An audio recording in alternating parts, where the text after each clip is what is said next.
एक राज्य में वीर नामक राजा राज्य करता था। राजा वीर अत्यंत पराक्रमी और शक्तिशाली था। उसका राज्य चारों दिशाओं में फैला हुआ था। राजा वीर की पत्नी अत्यधिक सुंदर थी, लेकिन स्वभाव से बहुत तीखी थी। राजा वीर अपनी पत्नी को अत्यधिक प्रेम करता था और उसके रूठ जाने पर मनाने के लिए कुछ भी कर सकता था। राजा वीर का एक मंत्री था जो अत्यधिक विद्वान और शास्त्रों का ज्ञाता था। राजा अपने मंत्री पर बहुत भरोसा करता था और शासन चलाने में मंत्री की सलाह अवश्य लेता था। पर मंत्री बहुत चालाक था।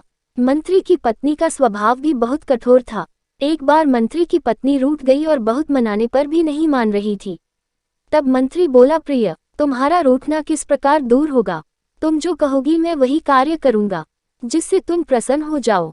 मंत्री की पत्नी बोली, मैं तभी मानूंगी जब तुम अपने बाल मुंडवा लो और मेरे पैरों में गिरकर मुझे मनाओ।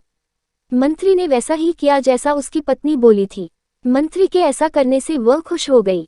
उसी दिन राजा की पत्नी भी रूठ गई और राजा के मनाने पर भी नहीं मानी और अंत में राजा ने कहा, प्रिय, तुम्हारा रूठना मेरी मृत्यु के समान है। तुम ही बताओ मैं तुम्हें कैसे मनाऊं? राजा की पत्नी बोली, मैं चाहती हूँ तुम्हारे मुंह में लगाम लगाकर तुम्हारे ऊपर बैठ जाऊं और तुम घोड़े की तरह हिनहिनाते दौड़ो। राजा ने रानी की इच्छा पूरी की और खुद घोड़ा बन गया।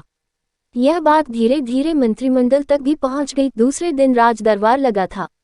राजा ने मंत्री को देखकर पूछा, मंत्री जी, आपने किस कारण से अपना सिर मुंडवाया है?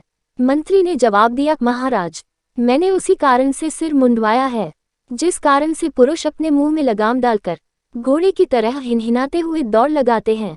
यह बात सुनकर राजा भरी सभा में बहुत लज्जित हुआ। शिक्षा, हमें अपनी मर्यादा के विरुद्ध ऐसे कार्य नहीं करने चाहिए जिससे लोगों के सामने शर्मिंदा होना पड़े।